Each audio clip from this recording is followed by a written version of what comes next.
bimuhesha gutekereza neza, aravuga ngo mbese burya ni uku nguku muri Yesu ibintu biryoha, ni uku muri Yesu ibintu bigenda, ni uku muri Yesu ari ibintu byiza. Ndabasuje bene data nshuti z'umusaraba, Imana ibahe umugisha kandi Imana ibagirire neza, ibahe amahoro. Amazina yanjye nitwa Ngabonziza Lazaro, tugiye kugana ijambo ry'Imana, ariko mbere yuko tugana ijambo ry'Imana reka tubanze dusenga Imana. Data mu izina rya Yesu, ndagushimye kandi ndaguhimbaje, gushimiye uburinzi bwawe bukomeye, gushimiye ko uturinda buri munsi ibitero bya Satani, uri umurengezi wacu, uryomo kidukingira, ntawe uhwanye nawe. Aya masaha rero y'umugoroba tugiye kugana ijambo ryawe, ndakwinginze kugira ngo Mwami Imana ijambo ryawe rigire umumaro, ryere imbuto nyinshi, kandi izo mbuto zacu zigiye kwerwa zigumeho. Uruhura abarushye kubw'ijambo ryawe, urenganura abarengana, abanyabyaha bababarire, ukize ibikomere by'umutima ndetse n'iby'umubiri, wagura abantu, ubohora imbohe. Ngwino ubane natwe rero muri iri jambo ryawe, kandi umwuka w'imbaraga nyinshi adushyigikire, atuzeho cyane, tugaragare twagutse rwose, kugira ngo umuntu wese wumvira ijambo ahirwe n'Imana kandi ashyigikirwe nayo. Ndagushimiye rero ko utangirana natwe kandi ugasozanya natwe mu izina rya Kristo Yesu. Amen. Nshuti bavandimwe rero, ndagira ngo tuganire ijambo ry'Imana. Ni ijambo rifite intego ivuga ngo guha Yesu ubwato. Guha Yesu ubwato, turarisoma mu butumwa bwiza bwa Yesu Kristo nk'uko bwanditswe na Luka, igice cya 5, turasoma umurongo wa 11 wonyine. Ijambo rivuze ngo guha Yesu ubwato, turarisanga mu butumwa bwiza bwa Yesu Kristo nk'uko bwanditswe na Luka, igice cya 5, turasoma ku murongo wa 11. Ijambo riravuze ngo bamaze kugeza amato yabo ku nkombe, basiga byose baramukurikira. Imana yacu idufashe cyane. Bamaze kugeza amato yabo ku nkombe, basiga byose baramukurikira. Imana yacu nishimwe. Intego y'iri jambo ngo ni uguha Yesu ubwato. Ndifuza ko uyu mugoroba umuntu wese wumvisha iri jambo twaza kurangiza kuganira, umuntu wese yafashe umwanzuro wo guhereza Yesu ubwato. Bibiliya iravuga ngo igihe kimwe Yesu yasanze abigishwa bari ku nkombe, bari bamesa inshundura zabo. Hanyuma abasanze ku nkombe bamesa inshundura, abantu benshi bamubyiganaho, uko Bibiliya ivuga. Asanze rero bamubyiganyeho, ngo afata umwanzuro wo kuba yajya mu bwato bw'umwe muri abo ngabo bamesaga inshundura, hanyuma akabwiriza abantu. Bibiliya iravuga ngo Yesu areba mu mato yari aho, abonamo amato 2. Imana ishimwe cyane. Amaze kubonamo amato 2, ashima kujya mu bwato bwa Simoni Petero. Imana ishimwe. Amaze gushima kujya mu bwato bwa Simoni, abwira Simoni mbere yuko ajya mu bwato, aramubwira ngo Simoni we, nshimye kujya mu bwato bwawe, ariko tsura ubwato ho gatoya, hanyuma ubwegeze mu mazi mu nyanja, hanyuma mvugane n'abantu. Imana ishimwe. Icyo Simoni yakoze, yemeye guhereza Yesu ubwato. Yesu yashimye ubwato bwa Simoni, Simoni nawe yemera kubutanga. Niyo mpamvu guhereza Simoni guhereza Yesu ubwato byamuhesheje umugisha udasanzwe. Bibiliya iravuga ngo hanyuma Simoni amaze guhereza Yesu ubwato, Yesu ngo yikira mu nyanja, ahagarara mu bwato bwa Simoni.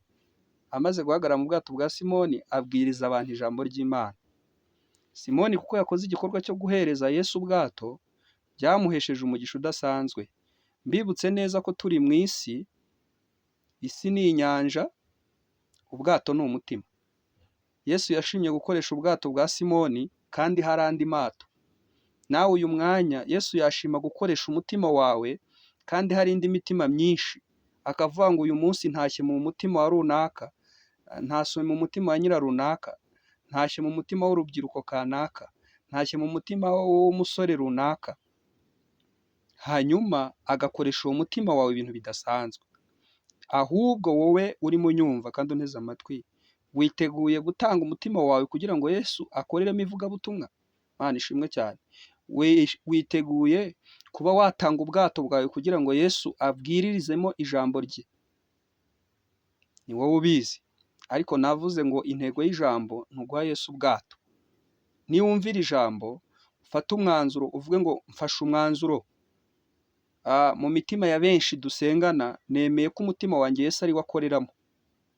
Mu mitima ya benshi turirimbana, nemeye ko umutima wanjye Yesu ari we akoreramo. Mu mitima ya benshi tubana mu kubwiriza, nemeye ko umutima wanjye Yesu ari we akoreramo. Mu mitima ya benshi dukorana mu kazi ka buri munsi, mu bo ducuruzanya, mu bo tugendana, mu bo dukorana imirimo idasanzwe, mu bo dukinana umupira, mu bo tubyinana, nemeye ko umutima wanjye Yesu ari we akoreramo. Nubwo hari ayandi mato menshi, ariko Yesu yahisemo ubwato bwa Simoni, ariko ntiyakora ikosa ryo kujya mu bwato nyiri ubwato atemeye ko abujyamo.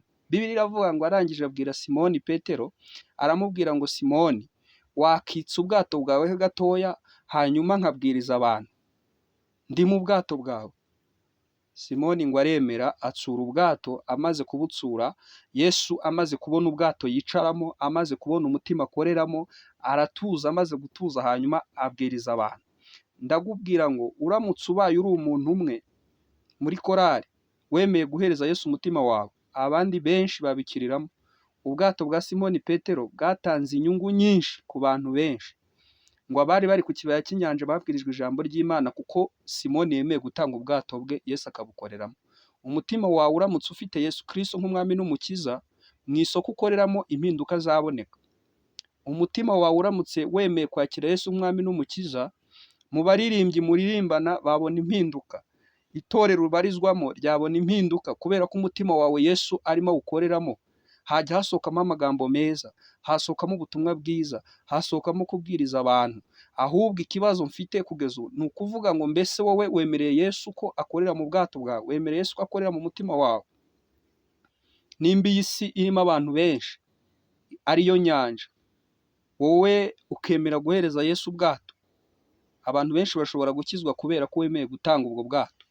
Abantu benshi bashobora gukurikira Yesu kubera ko wemeye gutanga ubwo bwato. Icyampa kugira ngo tuze gusoza iri jambo, buri muntu wese wumvisha iri jambo yafashe umwanya wo kuvuga ngo nemeye guhereza Yesu ubwato. Imana yacu ishimwe cyane. Biravuga ngo Yesu rero yasanze abigishwa barimo babesha inshundura. Kumesa inshundura bisobanura kuba warakoze ibintu bikakuvuna ariko bikabura umusaruro. Bisobanura ko aba bagabo bari bafashe umwanya ariko babura umusaruro. Baragerageza biranga, barashakisha biranga, ariko Yesu ahageze arababwira ngo mwanyemerera ngakorera muri ubu bwato, hanyuma nkabwiriza abantu ijambo ryanjye.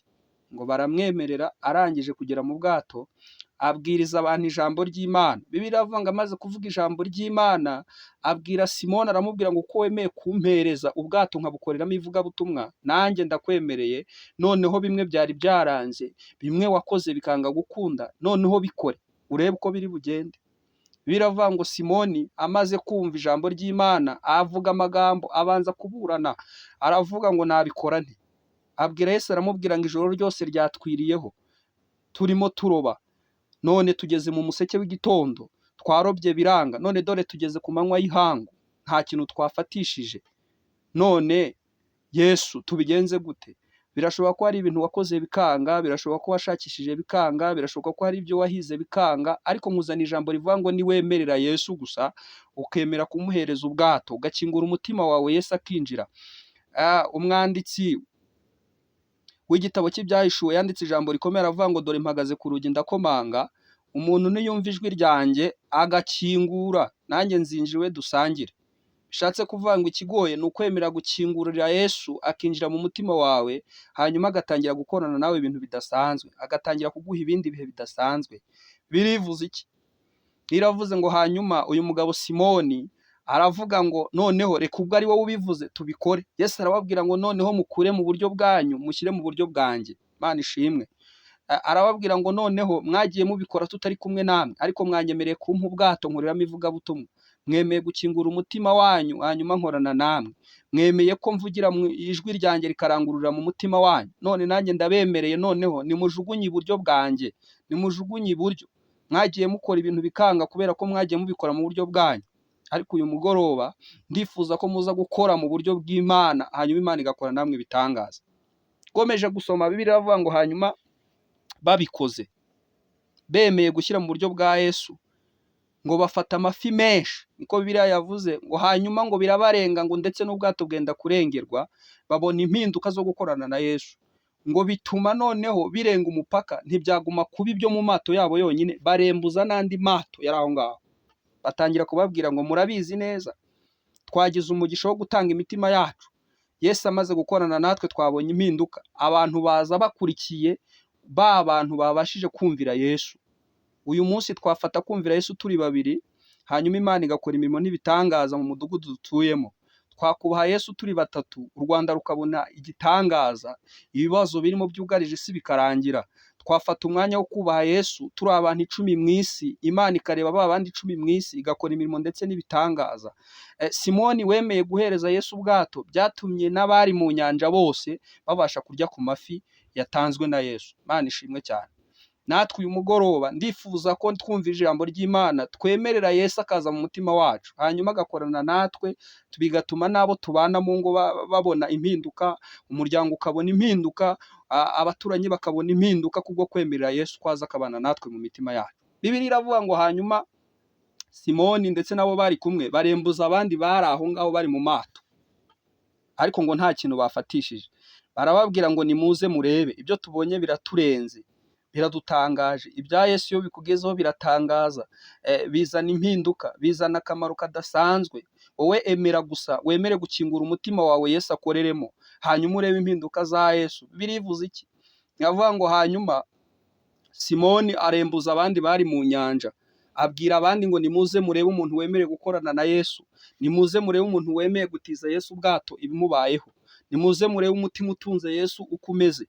Hanyuma ngo abantu baratangara, ngo bitera Simoni Petero kuvuga amagambo akomeye, aravuga ngo vaho uri databuja, vaho ndi, kuko urakiranuka, urahambaye, uratunganye. Bibutse neza ko iyo umuntu atari yakira Yesu umwami n'umukiza, abacyumva ko yakora ibintu mu buryo bwe, ntabagitekereza neza. Ariko Bibiliya yavuze ngo Simoni Petero amaze kubona ibyo Yesu akoze, aravuga ngo vaho ndi databuja, kuko ndi umunyabyaha. Imana idufashe cyane. Simoni atangira kwibona nk'umunyarubanza.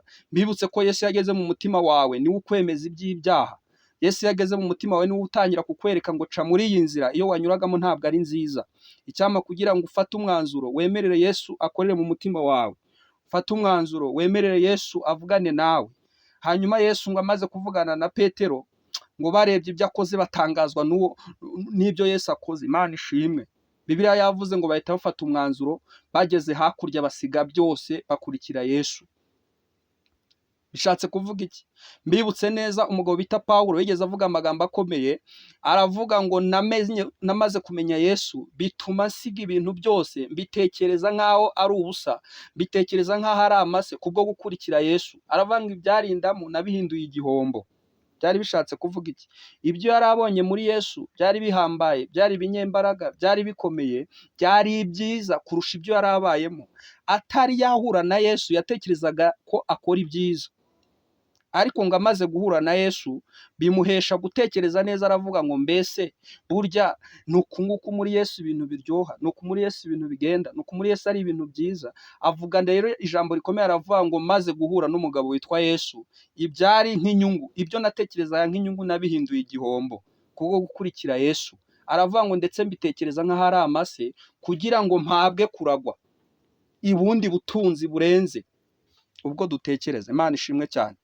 Uyu mugoroba rero nifuje kubabwira ijambo rivuga ngo umuntu wemera akemerera Yesu akaza mu mutima we, arabona impinduka zidasanzwe. Birashoboka ko hari ibintu wakoze bikanga, birashoboka ko hari ibintu wakoze ntibyemere, ariko wemereye Yesu ibintu wabona impinduka zidasanzwe. Mbibutse neza ko uyu mugabo Simoni Petero bamubwira ngo narobe, yabanje guhakana, aravuga ngo ntago ari igihe cyo kuroba. Nyamara yari atarakamenya uwo avugana nawe, ariko ngo yemereye Yesu gukora ibyo amubwiye, ngo afata amafi menshi. birashoboka nawe ko ari ibyo wakoze bikanga, birashoboka ko hari aho wahigiye bikanga, birashoboka ko muri iyi si twirwamo hari uburyo washakishije ibintu ntibikunde, ariko nari nkuzaniye ijambo rivuga ngo wowe tera intambwe, wemere gukora icyo Yesu agusaba gusa, wemere gushyira mu buryo bwa Yesu. Birashoboka ko ibyo wakoze wabikoze mu buryo bwawe, birashoboka ko ibyo wakoze wabikoze mu bushake bwawe, wabikoze kubw'umuryango, wabikoze kubw'abavandimwe, ariko imbaraga zawe aho zirangirira niho iza Yesu zitangirira. Narinje kukubwira ngo wemerere Yesu, ufungure umutima wawe, hanyuma akorere muri wowe. Namara gukorera muri wowe bizatuma gukoresha n'ibidasanzwe. Biravuga ngo ntabwo cyari igihe cyo kuroba kuko hari ku manywa. Birashoboka ko rero iri jambo nanjye ndimo kurikubwira ubona ibintu bitakunda, bitakemera. Tera intambwe imwe gusa yo kwemerera Yesu aze muri wowe, umuhereze ubwato, umuhereze umutima wawe. Muri iyi si irimo abantu benshi, ufungure umutima, hanyuma Yesu akorere muri wowe. Imana ishimwe. Icyampa uyu mugoroba ukaba uri umuntu w'umusore uteye intambwe, ukemera guhereza Yesu umutima wawe, akawukoreramo muri benshi mubana mu isi. Ko Bibiliya yavuze ngo mu mato yari aho, Yesu yahisemo ubwato bwa Simoni. Si uko hatari n'andi mato, ariko Yesu ashima gukoresha ubwato bwa Simoni. Nawe uyu mugoroba Imana yashima gukoresha umutima wawe urimo uvugana nanjye, urimo unyumva, wemeye guhereza Yesu umutima wawe, yawukoreramo, bigahesha amahoro isi, bigahesha amahoro itorero ubayemo, bigahesha amahoro umuryango uvukamo, bigahesha amahoro igihugu urimo, kubera ko wemeye gukingura umutima wawe. Kuko aba bigishwa, Simoni Petero amaze kwemerera Yesu kumuhereza ubwato, byabahesheje gufata ifi nyinshi, kuko yemeye Yesu agakorera mu bwato bwe. Bituma na ba bandi bari bari mu nyanja bafite ibibazo by'uko batigeze bagira icyo bafatisha, bituma babarembuza, baraza bafata ku mafi, baranezerwa ku bwa Simoni Petero wemeye gutanga ubwato. Bibiliya yavuze ngo rero bamaze kumera gutyo, bahitamo kuvuga ngo reka basige byose bamukurikire. Ndenda kugera ku musozo, ariko ndagira ngo mvuge kuri iyi ntego yavuze ngo guha Yesu ubwato. Suko hatari n'andi mato, ariko bamaze gufata umwanzuro wo guha Yesu ubwato, babonye ibidasanzwe, babonye impinduka. Baravuga ngo burya bwose twakerejwe n'ibidafite umumaro, twatinze tutari twamenya inkomoko y'aho ibyiza biri. Baravuga ngo rero uyu mugabo ntago yaducika gutyo gusa, aramutse agiye ubutaha tugakinira amafi ntago twayabona. Bahita bafata umwanzuro wo gusiga byose, kuko byose byari byamaze kuhagera. Mbibutse ko Yesu ni byose kumufite. Urushye wese niwe agana, izina twamuhaye ni ryiza, niwe karuhura. Imana ishimwe cyane. Bishatse kuvuga ngo Yesu iyo ahari tuba dufite byose.